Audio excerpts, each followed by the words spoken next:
look to your buddies, you look to your friends. There's only a couple guys in the whole world that make me love pro wrestling, and you're one of them.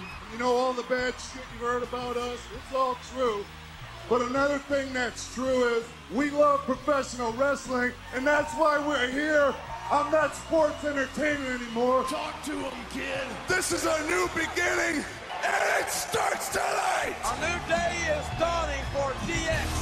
Yo, who you talking to? Welcome, everybody, to X-Pac 12360. I'm your host, Sean X-Pac Waltman. How you guys doing? Good. Yeah. Awesome. As always, we've got Jimbo on the couch. What's up, Sean? How you doing? Next to Jimbo, we got Denise Salcido. Hey. Next to me here at the table, TK Trinidad. Hey. And to her left, joining us, kind of a regular,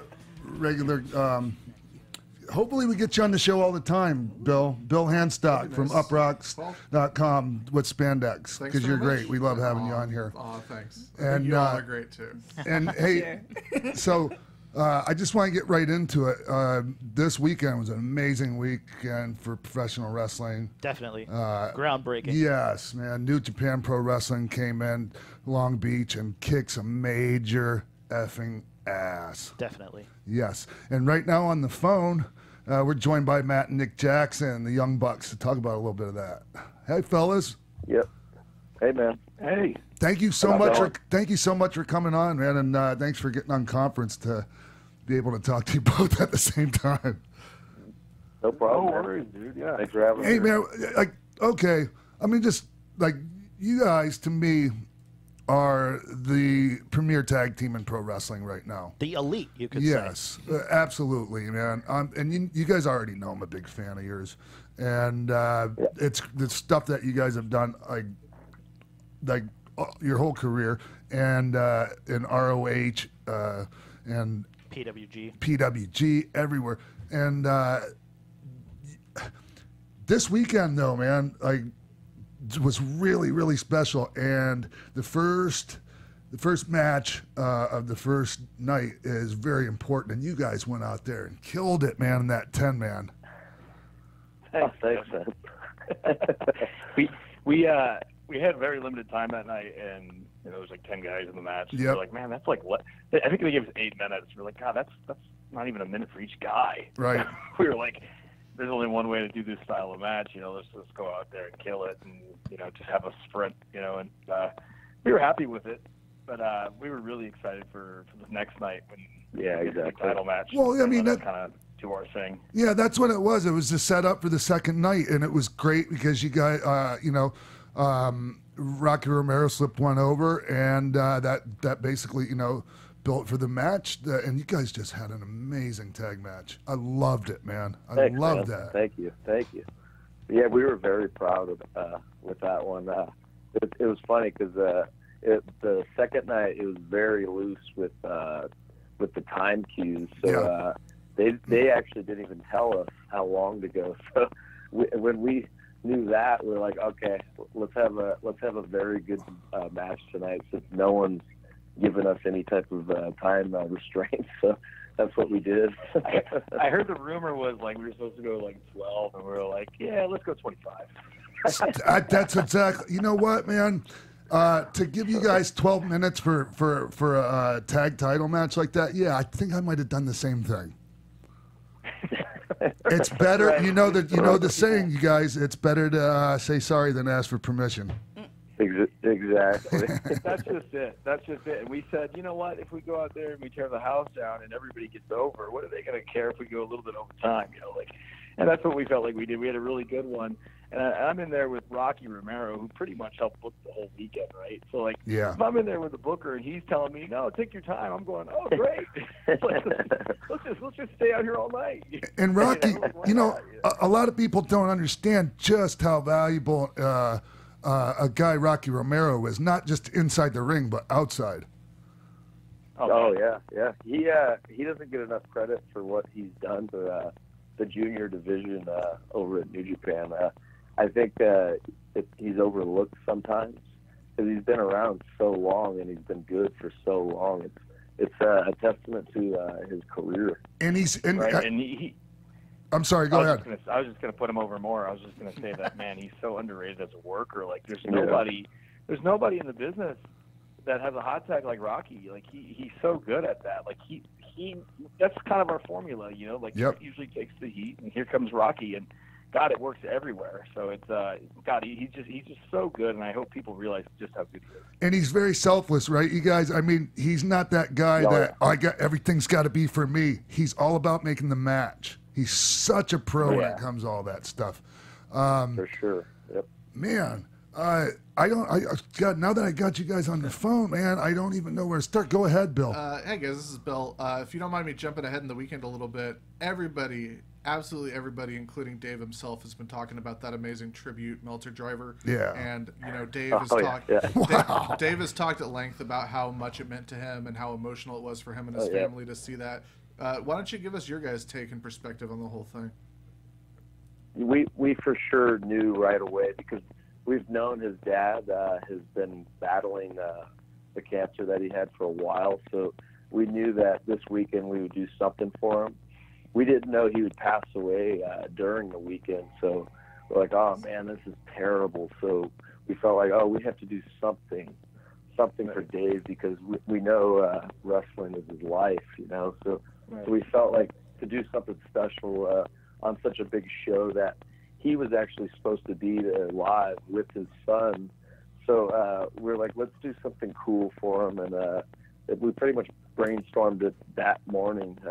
I don't know if you want to go into more detail on that. Yeah, but you really put the pressure on us, because Nick shoots out a tweet and he says, we're going to do the craziest Meltzer driver of all time. And at that moment, we didn't have it down. We had no idea what we were going to even do. So I'm like, oh my God, like, we better come up with something quick, you know? Yeah, so, and you guys did. And we just started, right? So we came up with what we came up with, and to the point where, like, we never even tried it. But because that's kind of a risk, that's a huge stunt to try before. I was just gonna say, come on, man, how do you even try something like that? You know, come on. I don't know how you guys ever tried any of the stuff that you do first without just going out in the ring and just going to hell with it. a wrestling ring in your backyard growing up. You get to do stuff. Yeah, that helped a lot with the stuff in the beginning. But nowadays, like, we'll just pretty much eyeball it and see if it's possible. Like, we did try, like, the positioning. Like, I had Matt on the floor, and I stand here. Yeah, and I bounced up on the ropes to see if I could do it. And I didn't think it was possible because of how bad the padding they had out there, and there's nothing but concrete afterwards. So I was like, man, my landing is gonna kill me.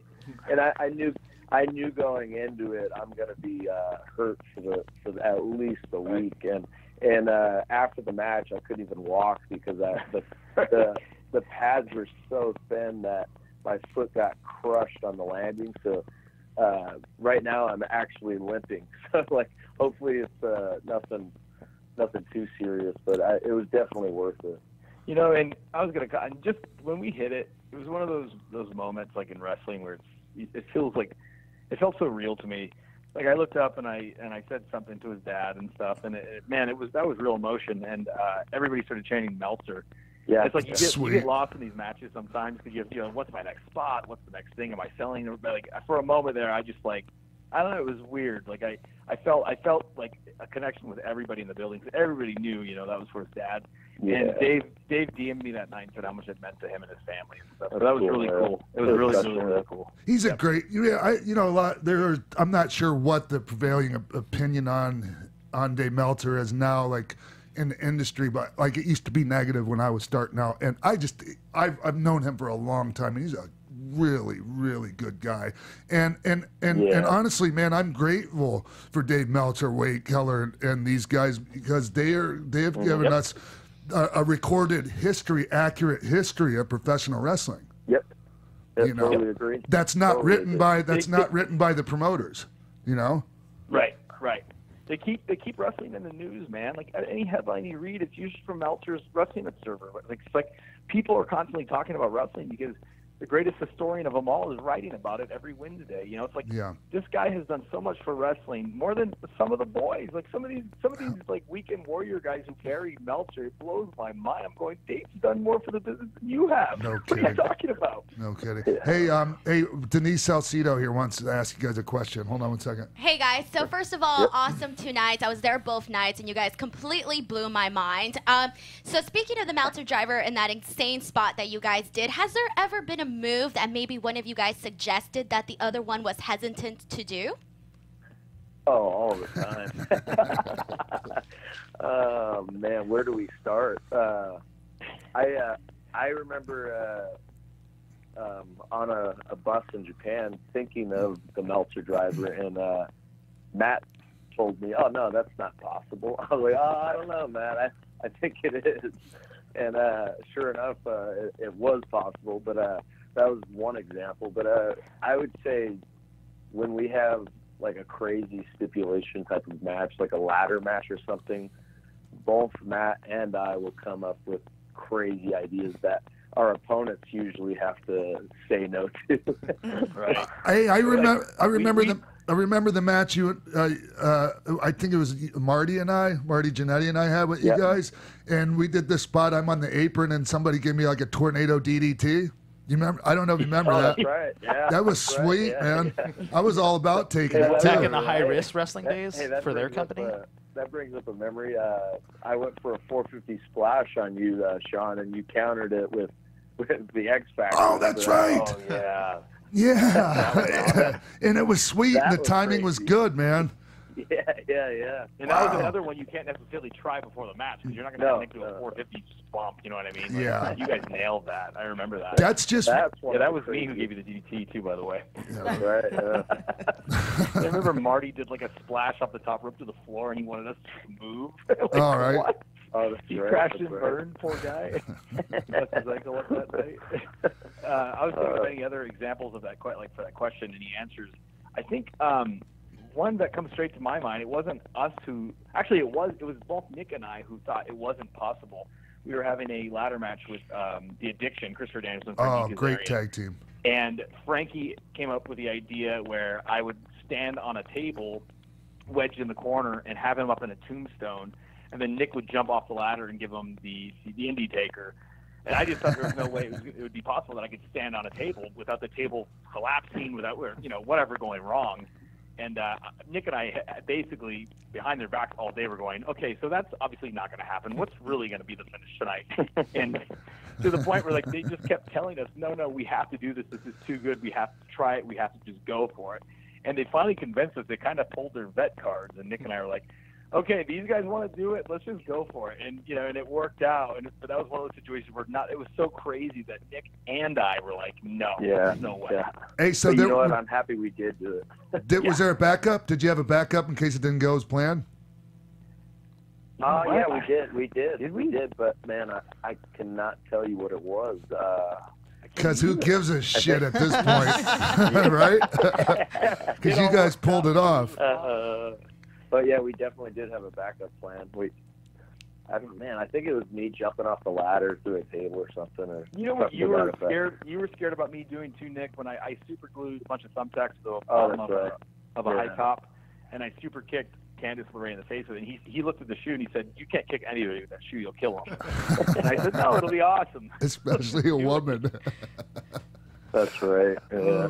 And that ended up becoming. I didn't injure her or anything, but dang, she had a huge. But you know, to our credit though, those are two instances that are huge highlights of our careers. So I'm glad we took the chance. Right? You guys were self-trained. Do you think that that's the reason why your style is so unique? Oh man, maybe.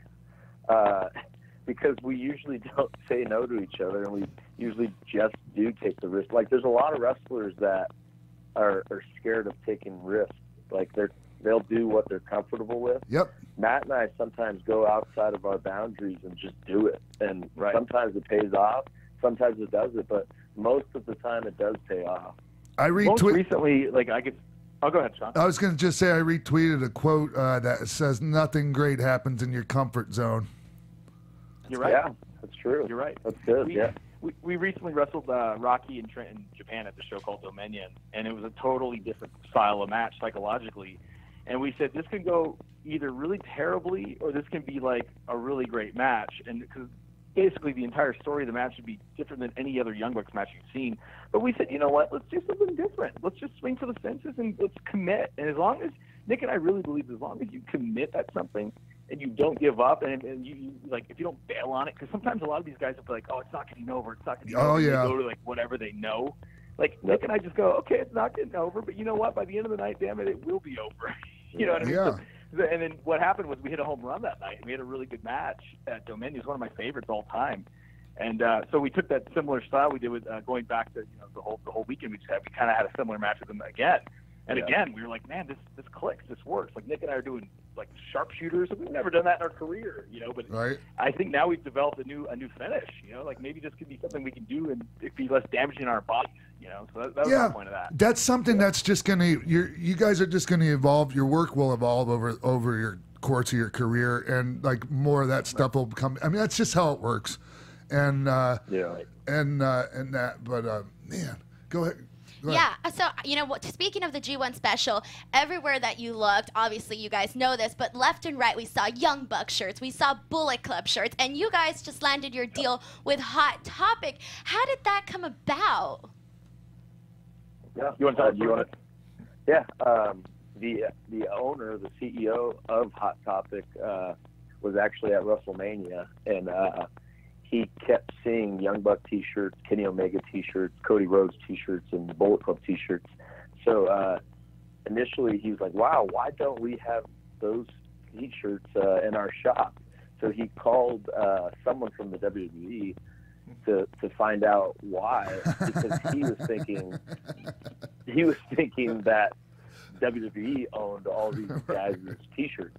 And when WWE said, no, we don't own those, he's like, what? So he's like, man, I got to figure out who does own these T-shirts. So he found out about Pro Wrestling Tees, and he called the owner, Ryan, and said, hey, is there any way we could somehow get something like worked out where we could get these T-shirts in? So Ryan contacted us, and we're like, yeah, let's get it done. Yeah, and I was going to add to it and say, and it was just supposed to be like a little project at first. They just wanted to test it because they didn't know how big this really was. So they knew right away. The Bullet Club logo, the skull logo is huge. They're going to put that in every store. Like, we'll try these other guys in a few stores. So they put us and Kenny and Cody and Marty in a couple of the stores, and it was just mind blowing how fast the T-shirts went. Like, and not only that, but people were demanding them, calling, and they said that I talked to two of the buyers from Hot Topic, two of the top people over at HQ, and they said they'd never seen anything like it. So immediately, within like 5 days, they put in a brand new order, and officially we were going to be in every single store in America and in Canada. So, and now this is actually a scoop. I can give it to you guys first. Nice. They just talked to us yesterday about putting an exclusive Elite T-shirt in the store as well. So that's our next thing that we're working on. Speaking of Elite, we're pumped, man. Speaking of Elite and the Bullet Club, I dig it, man. I dig you guys taking and having your group inside the group. My friends and I, we did that too, and it worked really well. Tell me about that. Tell me about how that works. Yeah, you want me to go, Nick? Yeah, go ahead.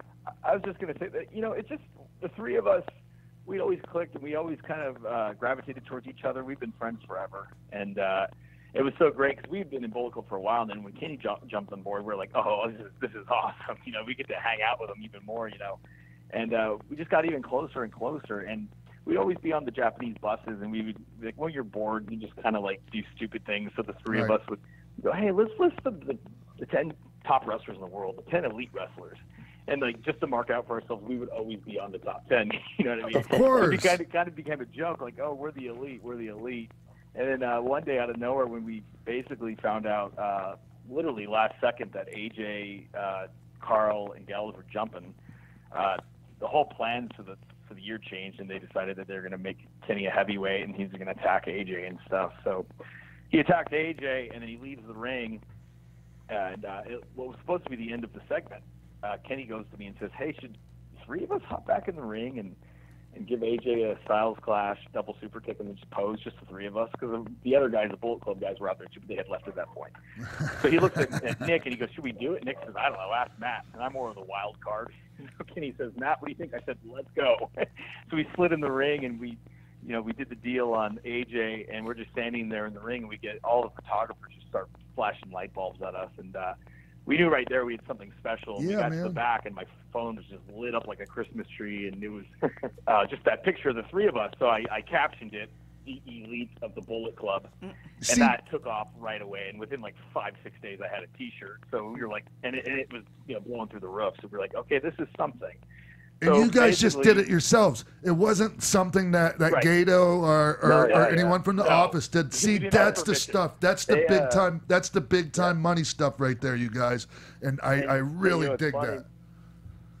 Yeah, what's funny is they tried their hardest to stop it.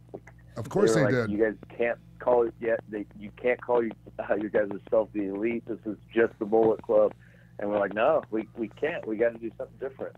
We have to do something different, because the Bullet Club at that point, people were thinking it was over with. We're like, no, we got to add some more stuff to it, and add some more substance to it, and we did. And in my opinion, you guys, you have to protect yourself in case the Bullet Club gets too watered down, like the NWO did. That's it.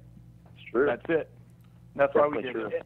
And there's a business reason behind it too. Obviously, for sure. We sold the Bullet Club's one of the hottest shirts in the last 10-20 years, right? But we don't get much of a cut on those things. So we said to ourselves, we need to create our own brand, and we need to market it, and then we'll make all the money on it. Yes. So, it was a business decision too. Yes. So. And that, what that reminds me of, you guys? I remember talking to one of you, maybe by DM or something, right around the time you were negotiating with ROH, and they were trying to play hardball with you guys, and you guys got them. That's right. You got them. That's right. That's right. I remember. Yeah. Hey, man. And that helped. That gave confidence to us. We were like, okay. For sure. Hearing from people like you know what I mean? It breathes life into you, and you go, you know what? He's right. And it helped us. Yeah. I'm like, you guys, they need you. Trust me. Don't give in. I remember that. They're gonna need us even more in a year and a half on our contracts. Do you hear that, ROH? I got two quick questions for you guys. You've got the Elite, but you've also got, when Adam Cole was there, you had the Super Click, and now that Cole's supplanted, or now that Marty Scurll's supplanted Adam Cole in that group, is there a new name for it? Do you have another name for when Cody is a part of it? Because there's all different combinations of you guys hanging out together. Do you have little nicknames or terms for each permutation? Yeah. Go ahead. I was just going to first say, may Adam Cole's soul rest in peace. Go ahead. Yeah, we have different names for everyone. We haven't thought of one with Cody though. We were thinking we should be Team FTR. Oh, that's right. That's great. That's right. Which is genius. So I guess we'll be named that. For now on. Hey, I'm a big fan of you guys as adding Marty Scurll to the mix. Big fan of him, man. He's great. He's awesome. He's so good. He fits right in. And even before that, we knew, we're like, man, if we could get Marty in here, it would be great. And I'm glad it all worked out. He's the kind of guy that brings something to the group instead of the group bringing something to him. You know what I mean? Well, it's both. Yeah. Oh, it's both. It's a mutual thing. It's like it's smart, man. Oh yeah. I was gonna say his biggest asset is his brain, his mind, the way he thinks. He's so different. He's a little guy, so you'd expect, okay, is he gonna be this way or this way? And he's neither of those. Like he's just really intelligent. So I think he lends something to the crew. He's nice to have around. So we're buddies with him. We call ourselves the super villains when it's the three of us. We've yet to have a 6-man tag, but we've already got a couple t-shirts. It's the super villains that you can't hate. Like it's so hard to hate you guys. That's so true. Hey, it was really hard not to notice on the second night a little banter back and forth you had with Josh Barnett. Any comment on that? Honestly, I feel like he should just be doing his job instead of trying to get like whatever he wants over for himself. Like I think he has a certain style that he likes. Yeah. And it comes across so much like, oh, like obviously Josh doesn't like this style. Like that's But not you your know job, what? man. Yeah, You have to get the product over. Yeah, exactly. That's what I was about to say. It's not, announcers are not supposed to get themselves over. It's supposed to get the product over, in my opinion. So that's where what Matt set out there was because of, you know. I just said, are you burying us again, man? Because that's what he's doing. Like, I've literally watched matches that I have loved of ours, and I've heard his commentating, and the matches are less great with his commentating. And he could bury us and stuff, but and he doesn't like our style of wrestling. That's fine. I don't like his style of commentating. Exactly. Agree on that. Was there any words after? Were there any words after the match with him at all? No.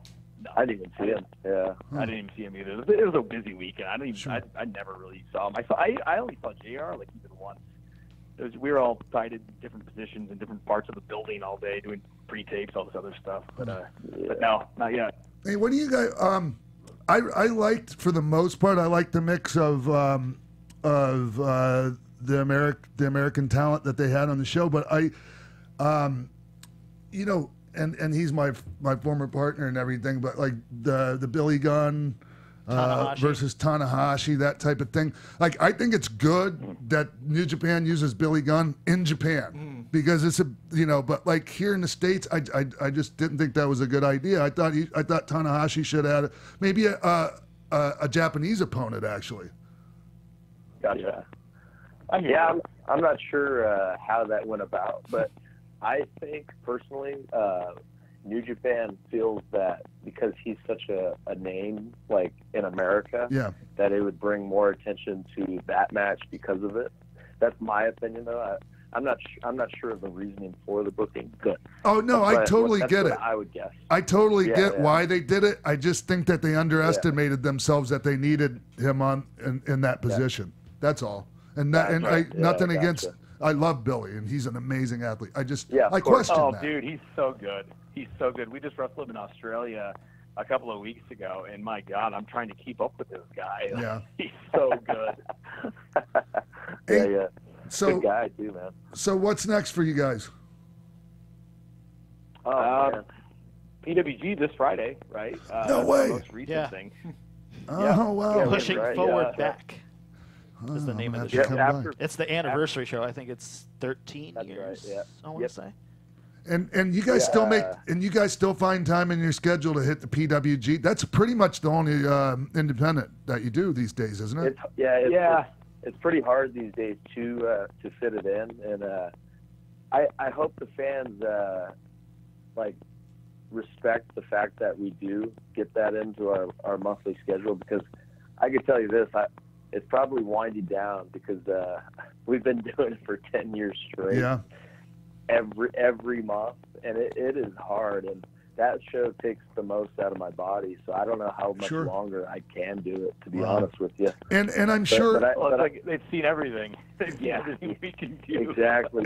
And here's the thing: I'm sure you guys. Super direct. I'm sorry. I was just going to say, I'm sure you guys could make a lot more money working another promotion. Right.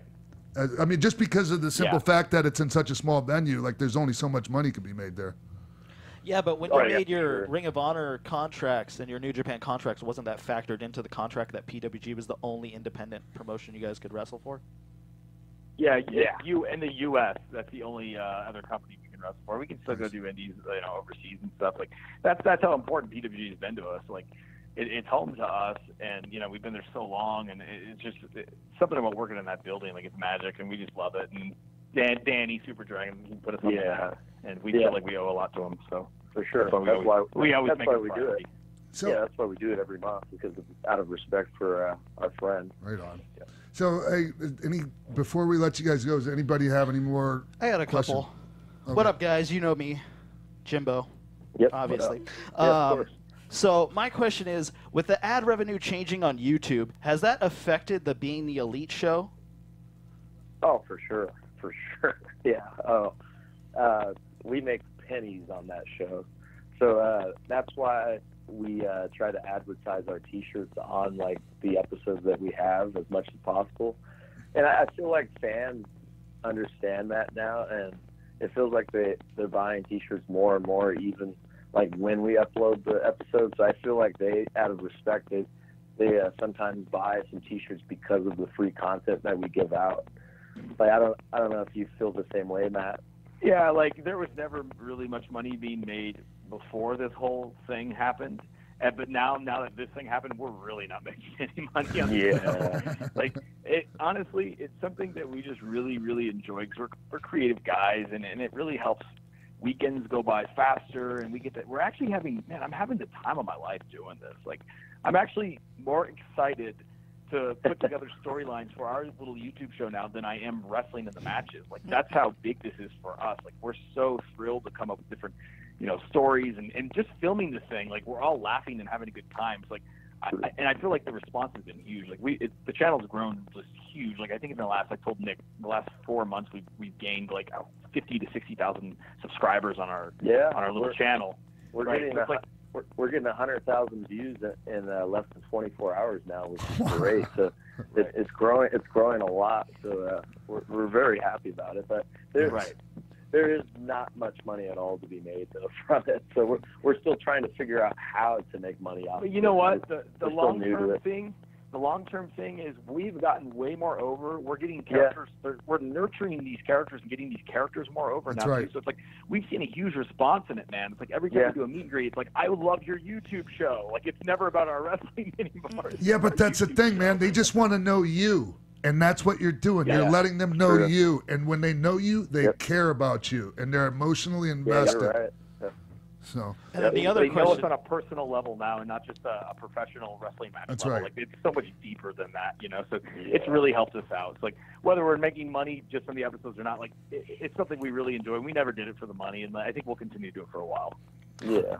The other question I wanted to ask was, your entire family was in the audience at G1 this weekend.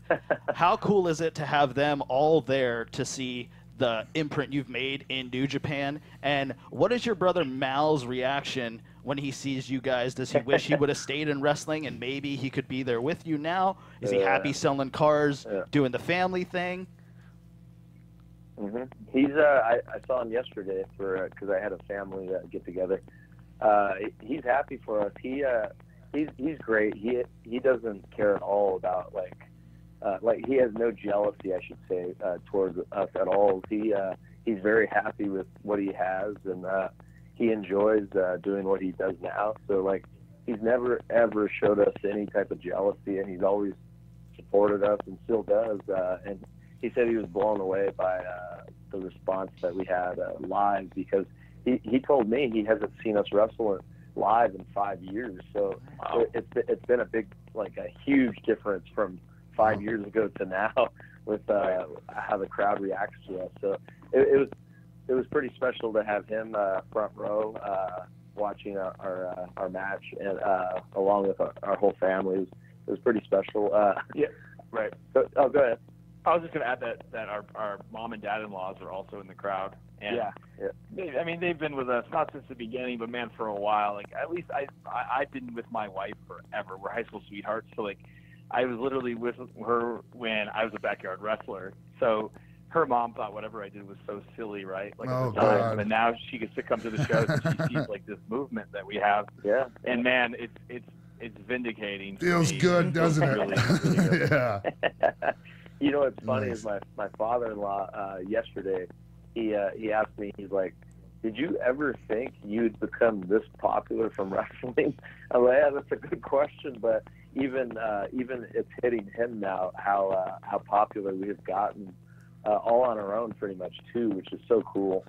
Right. I'm going to take a guess and say that you guys knew you'd be successful in wrestling from the get-go. Yeah, well, I think we thought so, but like, and it took a lot to get to where we are now. Like, I remember Matt wanting to quit after our TNA run, and all the highs and lows. Like, it's so rewarding though. It really is. You got to have the low to appreciate the high, though, and it's been That's right. We've loved every minute of it. That's right. Go ahead, Bill. I got one last quick question for you guys. Ever since the early days coming out to Mbop, you guys have sort of prided yourselves on being obnoxious, especially once you stop being baby faces, and you really crank it up every time. But that's extended to your merchandise, the all-over print shirts and everything. But I want to know, you guys are the undisputed merch kings of indie wrestling, perhaps the pro wrestling period. But is there a piece of merch that you guys have considered too obnoxious to print? You know what? I was totally against this T-shirt. I don't know if any one of you will remember it, but it was two monkeys doing our flex pose, and it said "Spot Monkey" under it. Yeah. And I was like, "No, Matt, we cannot print that." He's like, "Come on, it's perfect." It's I was like, whatever, just print it. But it sold pretty well, so I guess I was wrong. Dude, there's absolutely not a thing I will not put on a T-shirt. Like, there's one thing that people have been demanding that I've yet to make, just because the timetable hasn't worked out. But we're doing women's leggings now, and we're doing basically the prints of all of our spandex that we wrestle in. Yeah. And everybody is demanding that we do we had these sites where Nick and I had a collage of all of our silly faces. Yeah. Oh, that's right. And a lot of the women are asking for those leggings, and I've yet to print those. Like, I don't know if I haven't done them because I fear that they will be too obnoxious and people won't buy them, or if it just hasn't worked out yet because of timing. I don't know. I may still pull the trigger on that one. You know what's a little crazy. This is making me think of the shirt you guys came out with you two with Jesus, and it looked just like me. Buddy Christ. Yeah. Good Christian boys. Yeah, that's right. I was like, hey, that looks like me with you guys. Yeah, hey, you're right. Hey, I have to ask you this. When's the last time you heard from WWE? Man, when was it? Actually, I couldn't tell you. It's been at least a couple years. Really? It's been that long? Not even secondhand? Not even through people? Hey, give us a call, or hey. Oh yeah, we had feelers when our contract was up last time it was up, which was I don't even what was that a month ago? Yeah, but direct it was probably the 2 years. But yeah, we had some stuff like that, but we never really even got into it. Our names are always floating around back there, according to a lot of our buddies. So. You guys have any desire at this point in your career to go there? I don't know, man. Like, it's so weird. Like, right now, if you ask me right now, no, I don't. Yeah. Why do I even need to go there at this point? But like, in a year and a half, the landscape may change. I may not be like, we may have to go somewhere different, do something new to get hot again. Like, I don't know. I'll never ever say never, but yeah. I feel like if our careers ended and we never went there, I think I'd be okay with it at this point. Like, you know, I feel like we've done so much, so it's whatever. Yeah. If they were willing to give us a schedule like the Hardys have, I would definitely consider it. I don't know if I could do the 300 days on the road. Like, I'm too close to my kids and my wife. Yeah. I just don't know if I could do it. Like, I've already missed enough special days. And like, you're not going to get those days back. So That's I'm right. I'm trying to my hardest to see the special moments, you know. So it's like, I don't know if any type of money is worth that. Man, honestly, it's not. It's not, you guys. And I talk about this a lot, man. The one thing we cannot save, we can't put in a bottle is time. And man, it's gone and we can get it back. So man, I totally get what you're saying, man. Totally get it. Yeah, like for instance, right now after we get done with PWG, we have 14 days off. Like, I don't think any WWE wrestlers get that. So like, when you get hurt, it's so yeah. When you get hurt. So it's so nice to have the schedule that we have right now. Like we were only home for 5 days in June, but we knew we were going to have 2 weeks off in July. So it's like, it's hard to compete with that schedule. It really is. Hey, man, here's the thing. You guys earned it and you deserve it. And I just want to tell you, man, I'm like, I don't mean for this to sound funny way or anything, but I don't mean to sound like your father or something. I'm really, really proud of both of you guys. Because you've done it right, man. That means a lot, man. You've done it right. And we've known you for a long time, dude. So thanks. I appreciate that. Yeah, man. And you guys, you keep your noses clean. You never have to worry about the Young Bucks being in a scandal. And man, I really look up to you guys for that. And thank you so much, man. Thank you so much, both of you guys, for coming on. No problem. Appreciate it, man. Thanks for having us. Hey, real quick, let's plug your merch and your social media. Oh, for sure. You could go to youngbucksmerch.com for a lot of cool different types of T-shirts and stickers, 8x10s, autograph signings, a lot of stuff like that. Or you can go to prowrestlingtees.com/theyoungbucks for at like about 100 other designs on T-shirts, and you can follow. There's no Z in there though. It's just prowrestlingtees.com. Oh, I'm sorry. Or you can go to Hot Topic, baby. Oh, that's right. That's right. That's right. Yep. Any store in America or Canada, I think every store will have them by July 14th, I heard, or something around there. Oh, nice. But a lot of them already do have them. Yep. And you can follow us on Twitter. I'm at Nick Jackson YB. And I'm Matt Jackson 13. Nice. Yep. Hey, well, I thank you guys again, man. I appreciate you coming on. Really grateful you guys took the time out today. No problem, man. Thanks, man. Appreciate it, The Young Bucks, everyone. Yeah. All right. Well, we're going to take a break, and we'll be right back on what? X-Pac 1, 2, 3, 60. What's up, party people?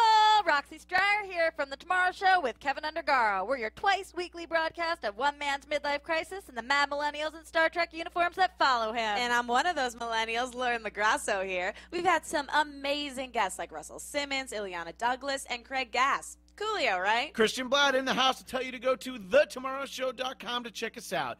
We're live every Monday and Thursday from 10 to midnight Eastern. That's thetomorrowshow.com. Be there or be square, whatever that means. All right, we're back here on X-Pac 1, 2, 3, 60.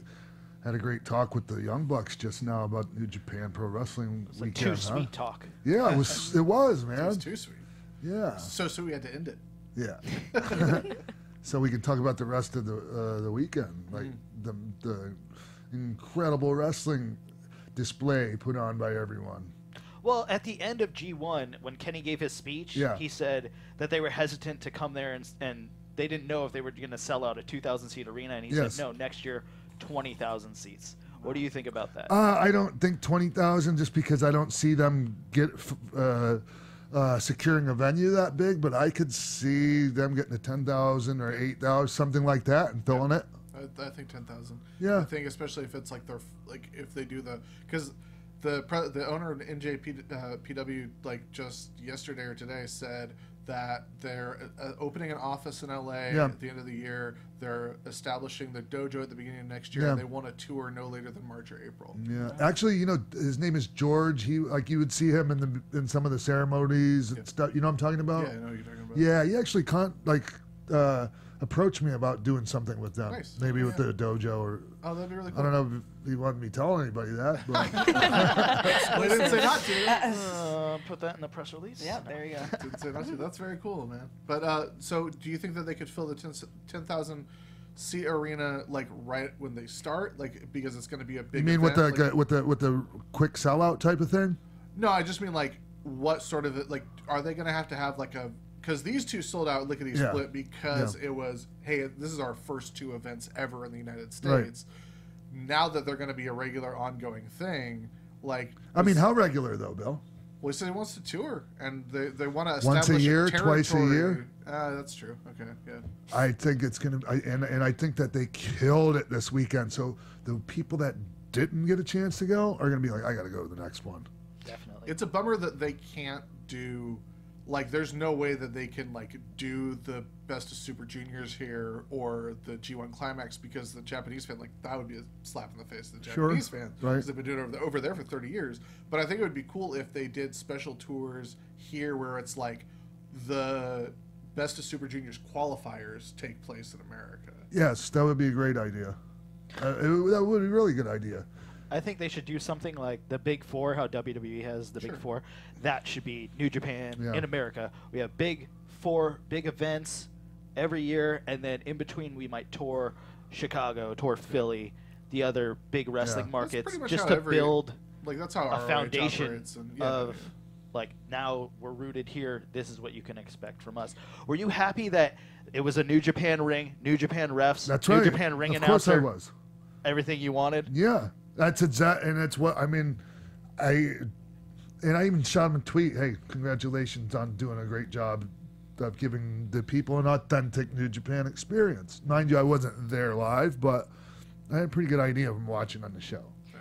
I think one of the cool things is that it wasn't just obviously LA locals, coming to the show. It was people that flew from probably all over the United States, because obviously it's better to come to LA. States. Yeah, I mean, that's insane. So I was thinking, how would it be if they were to, would they be able to fill up a 10,000 person arena, depending on how often they do it, because they do have people flying in versus more than just LA locals, So that's one of the things that I was thinking that, factors into how many people they could get. But I honestly would love to see them in a place where there's risers, because I know a lot of people were talking about how they couldn't see. Myself, I had to jump in some parts to see, but that was great show. that was something that was the only negative I had aesthetically, was that there was no risers. So you didn't have the arena look to the building on television. Yeah. That was it. But the thing is in Japan, a lot of the venues are like that. Yeah, sure. One of the most famous, popular wrestling venues they have over there is called Hakata Star Lanes. And obviously there's a bowling alley somewhere around there, but it's just a big, room like that holds 3,000 to 4,000 or 5,000 people with no risers. And it would be sold out every time. It was great, and the people went nuts. Was there anything else you noticed that you might want to change, or they could work on for next time? I want okay. Here's the one thing. Okay, find a venue where they'll allow the people to throw streamers. Mm-hmm. Okay, I know that doesn't sound like a big deal, but it is. And I was shocked when I rolled up to the arena. The first thing I saw on will call was. I think it said no outside food and no streamer. Oh, no signs. No signs, no streamers. No streamers. And I was like, no streamer. I was stunned. And also, I would like to see for title matches, they have the ceremony with the flowers. Yes. Yeah, I want that. See, while I was in line, we were talking about the streamers thing, and somebody else was like, well, people in New Japan don't normally throw streamers. That's for different feds. And I was like, I thought that was just Japanese wrestling overall. Yeah, who told you that? Some dude in line, and one of those. So that was weird. But the merch there was ridiculous, that people the first night missed half of the show just waiting in the merch line to buy stuff. So definitely, I would say next time have different different merch stands, or if you want programs here, if you want event shirts here, if you're gonna spend how WWE would be you're coming to buy replica belts and big money items, they're over here. But literally, or do yourself a favor and just head to Hot Topic first. Well, it was crazy because the first night that line never got shorter than all the way around the arena. It never got shorter, and I kept going up to the front and looking, and it just stayed the same length, and I was like, don't they realize that you can order them online? Yeah, but someone was telling me if you buy things from New Japan online, you have to get a temporary Japanese address that they mail it there, and then they mail it to you. It's way more of a hassle and more money and hoops to jump through, that people were like, oh, okay. You can't make things that hard for people to do. Well, you were saying trying to navigate through the New Japan world was hard. Yeah, it's a terrible experience to navigate that. Luckily, it wasn't hard to find out how to watch the actual live show. Yeah. But if I was going to try to go back and hit the archives, which I tried to do, I had no idea how to do that. I went on the menu. I went everywhere. I couldn't find it. But I think that also the first day during the meet and greet, they had this kind of complication where it was one line to get tickets to meet certain wrestlers, because it was $10 you got the $10 ticket to be in the meet and greet in the first place, and then an additional $10 for each wrestler you wanted to meet. But at the same time, you could buy merch. So this whole line was waiting to meet wrestlers to get extra tickets and buy merch at the same time, which I heard got really complicated during the meet and greet. And a lot of people did miss the show. The person next to me didn't come through till the main event, and I was like, where have you been? It's crazy. You know what happens is, and I know they probably underestimated things, but then you don't want to you're trying to save money by not having as many people staff. Your bandwidth and whatnot. Yeah, all that. But in a situation like that, you lose money. You're losing money because you don't have enough people out there selling thing. It's like not having enough people working at a bar because you can only pour so many drinks an hour. Absolutely. So we experienced that when we went to a soft opening of a bar last week. It was the worst. Anyways, so hey, before we go, I want to talk about like who stood out the most, and to me, like as far as the guys, wise, the foreigners, the Americans, or the white boys, or some black fellas too. I mean, obviously Omega and I think Okada proved, like, beyond a shadow of a doubt, he's one of the best ever. Because that main event with Cody was just phenomenal. It was great, and the main event with Ishii. The second night was just the storytelling was amazing, man. The detail work that was involved in that match. The only thing that bums me out, the only blemish on it at all for me, that at times bummed me out. Amazing match, I loved the match. That New Japan hasn't toned down anything after what happened to Shibata, and that's pretty upsetting to me. Like, I know it's a big part of Ishii's thing to do all the shoot headbutts and everything, but that's a bummer, man. Like, after what happened to Shibata, and also what happened to Hanma, and also what happened to Misawa, that they haven't toned down a single thing. Like, that's kind of a bummer to me. Yeah, I haven't really put any thought into that because I'm not like I know something happened to Shibata. I'm not exactly sure what the nature of it was, but I'm sure it was head injuries, he right? He had a subdural hematoma because of a shoot headbutt he gave Okada, and he had to have emergency surgery. He's never going to wrestle again. And after that, like even Shinsuke Nakamura said, like, he thinks it's time for Japanese wrestling to start toning it down. That's the king of strong style who said that.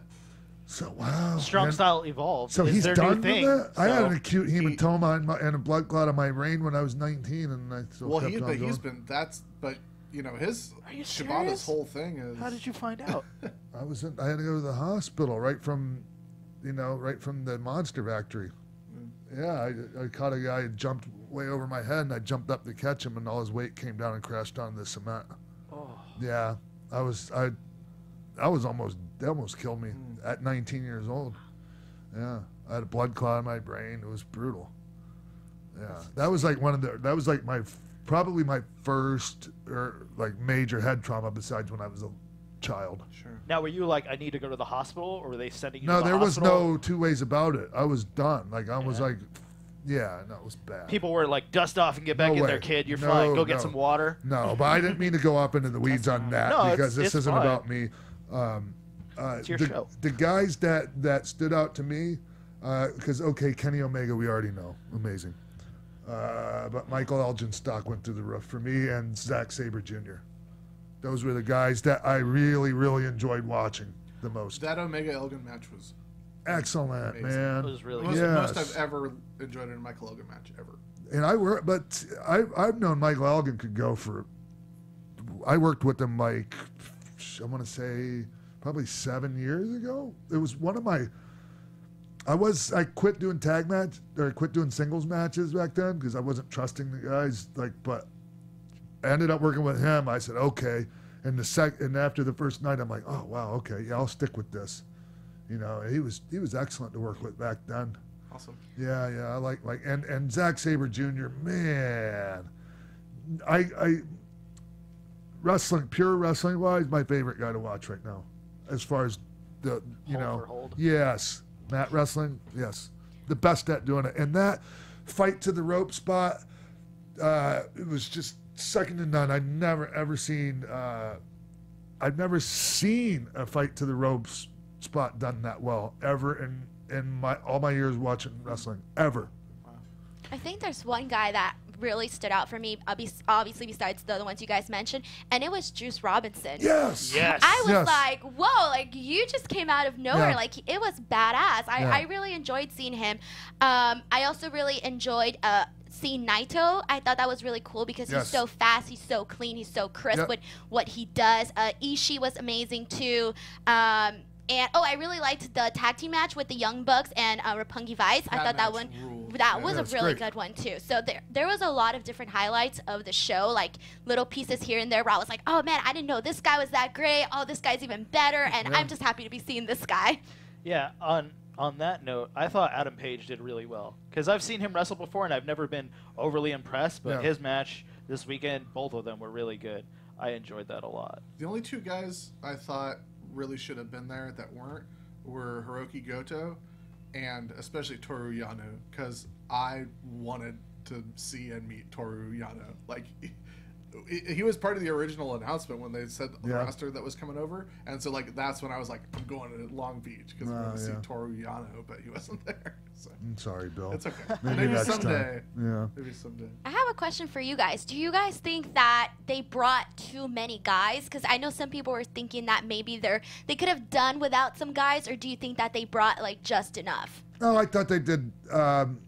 Like, okay, we could question certain things, but overall, I thought they brought the right amount of firepower. I also felt like they really, because of the mix of people that they brought and the amount of people they brought, they were able to actually do really authentic New Japan shows. Yeah. Because people are used to indie wrestling, they're used to Ring of Honor, where it's like everybody gets 15 minutes, everybody gets 20 minutes, instead of New Japan, where it's like, here's a 7-minute match, an 8-minute match, a 6-minute match, a 10-minute match. Now there's an intermission. Now there's a 12-minute match. Now there's a 15-minute match. Like, I thought it was interesting that they went with the intermission both nights. Mm-hmm. You know, because I mean, when you're doing a live broadcast, that can, you know, that can really F with the flow. The only major complaint I heard, some people didn't like the intermission. I didn't have a problem with it, but the major complaint that I've been hearing is that people didn't like the English commentary, and that they wish it would have been the Japanese commentary all the way through. Yeah, but they could have. Maybe when you're watching on Access. But if you're watching on New Japan World, you have the option of switching over to Japanese commentary at any time you want. Right. And I did listen to it because I've always liked listening to Japanese commentary, whether I understood a word of it or not. It's just the emotion and the, you know, and how much what they put into it. Yeah. I think it's like watching lucha with American commentators. It's just not the same. Yeah, I would rather have. Like on my New Japan show that I was watching on Access, I would, nothing against anybody, but for me and my authentic experience, I would rather have the commentary in Japanese with subtitles, English subtitles. Yeah, that'd be great. Yeah, I dig it. I mean, and the same with my lucha. Yeah. You know. I really dug how authentic they were, though. Even the table during the War Machine Gods match, when they broke out the table and it was like the small Japanese table. Oh man, those like, things. That's great. I've had easier street fights than trying to break one of those damn tables. Really? Yes. Yeah. My first match in Japan ever was against Dick Togo. Oh. And the finish was. Kaientai fame. The finish was I took him and I picked him up and tombstoned him through one of those tables. And nobody was holding on to the table. I had to balance myself and him. And somehow, man, and it actually broke. Not like completely, but the people went nuts. And I rolled back in and won by countout. Yeah. And then, like, that was supposed to be my only match for that tour, but then they put me on against him every night. Wow. And then I had to tombstone to a table every night. Oh, stop being so good, Sean. Yeah. That's what happens when you get to... That was Universal Pro. That wasn't here. That was down here. No. I just when you start doing stuff like once Tanaka and Mike Awesome had those matches, like that's all they could do anymore. Right. Yeah. Something that happened night 2 was pretty crazy. Denise was pointing out. Yeah, we need to talk about Ricochet showing up to New Japan, which was definitely I didn't see it coming. I don't know what you guys thought. Yeah, it was crazy, and when he said what he said about some underground company being pricks and not wanting him on TV, I wonder how much trouble he got in for that. What are they going to do about it? I don't know. Nothing. Like that's they the can't. kind. Everything's already shot for season 3, and there's no word on production for season 4. So. What are they going to do? Put him on restriction, ground him, put him in his room, not let him watch TV, take his cell phone away. Maybe like fine tooth his contract and be like, well, your contract says you're not allowed to do this, this, and this. Well, and he's already gone on record as saying that his contract's up. He just can't wrestle anywhere until on American television until this season has finished airing. So he's just waiting for that. Yeah, because that's also kind of a little bit unfair if they didn't let him be on the New Japan show, because they have King Cuerno and Drago that were at Slammiversary just the same the day before. Wait, same day, yeah. That's the exact reason why they didn't let. I mean, that's imagine part of the reason why they didn't let. They have an agreement. They have a working relationship, I guess, with Global Force Wrestling, formerly Impact. Yeah, but the difference is, like, that's Drago, and Drago's on Lucha Underground, but Ricochet is not on Lucha Underground. Right. So why does that not gray area work. Oh, you mean as Ricochet? He wasn't allowed? No, Come that was on. the thing. Like, he showed up as Ricochet. It's not like he came in as Prince Puma, but still, I kind of got lost a little bit when he got on the mic, man. The mic work got a little bit kind of, I don't know. It lost me a little bit. It's just that it's if it wasn't Ricochet, I'd have been like, oh, okay. But I'm a big Ricochet fan, and so are the people in the building. Yeah, definitely. So, hey, no, Denise talked about Juice Robinson, and I remember talking to him on several occasions, and I remember when he told me that he asked for his release. I'm pretty sure he did ask for his release. He did. Yeah. Right, it was right before WrestleMania. They kept him on until after, and then the day after WrestleMania, he was released. And I talked to him back then. I was like, man, you got to get a mean streak. That's the thing that I see, because he's very talented, good look, everything. But I wanted to see, I want to be afraid of you. I want to think, okay, this guy can hurt me.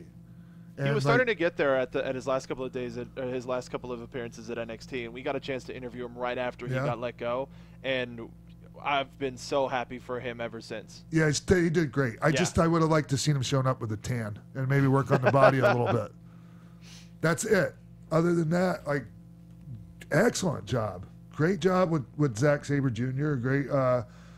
Who was he in there with today? He faced Ishii night 2. Juice Robinson did? Oh, no. I thought you were talking about Zack Sabre Jr. No, Juice Robinson. Oh, okay. I think he was in a He was tag. multi-man. Yeah, he was in the multi-man tag. It's like 5-on-5, maybe? Yeah. So, anyways, anything else, New Japan? No? It was fun. It was awesome, and I can't wait to do it again. Yeah, definitely. That's the quote that's going to be on the poster for the next one. All right. Well, anything that we need to talk about before we head out of here? Just follow us on AfterBuzz TV, Twitter, The Real X-Pac, IG, XPac12360, Facebook, XPac12360 Show. Also on iTunes, 5 stars, nothing less than that. Also leave your comments on YouTube and all of that good stuff. And do you have any events or anything coming up? Well, you can go to prowrestlingtees.com/Sean Waltman and pick up a few T-shirts, help out the cause. You can follow me on Twitter at The Real X-Pac. The other stuff TK just told you about. So rewind it and listen to what she said. Other than that, I appreciate everybody. Thank you, Bill. Thank you for coming in again. You can't be here next week, but hopefully the week after that, right? We'll see. I hope so, man. We need you, Bill. You don't need me. You got TK. Where can they find you, Bill? You can find me on Twitter at Sundown Motel. You can find me on all social media at Sundown Motel. Check out withspandex.com and uprocks.com for pro wrestling coverage. Why Sundown Motel? Oh, wait, you already told us. I'm just kidding. What about you, Jimbo? If you enjoyed our interview with the Young Bucks today, you can go to highspots.com and buy the documentary The Young Bucks' Too Sweet Journey that I made and hear about their tales of battling the Hardys before the Hardys were broken and how they became the stars that they are. And follow me on Twitter at Jimbo in the Booth. Ooh, so polished. All right. Well, we'll... oh, sorry. Jesus. You can't follow Denise. Poor me. You're No, not allowed. anyways, I don't have anything as awesome as that, but you guys can follow me on Twitter and on Instagram at _Denise Salcedo. All right. You guys can follow me at TK Trinidad. I am in my second week of my birth season. I have a charity event coming up for the Only boys and 12 girls. more weeks. Only 4 more weeks. I have a second event. I'm raising money for the Boys and Girls Club of America and Canada. So that's going to be up on my Twitter and on my social media at TK Trinidad. I'm all about the United Way, Yes. Boys and Girls Club, baby. It's not the birth season, just the... Yeah, no, I'm not about the birthday season crap at all. But anyways, mine's coming up, and I'm hoping people forget it. So, anyways, I thank you guys, everyone that tuned in, and we'll see y'all next week right here on X-Pac 12360. From executive producers Maria Menounos, Keven Undergaro, Phil Svitek, Sean Waltman, producers Jimbo Frank and TK Trinidad, managing producer of AfterBuzz TV Wrestling Mark Donica, and the entire X-Pac 12360 staff, we would like to thank you for tuning in. Like us on Facebook, rate and comment on iTunes and YouTube. Follow X-Pac on Twitter at TheRealXpac and email us at xpac12360show@gmail.com. This has been a presentation of the AfterBuzz TV Network. Buzz you later.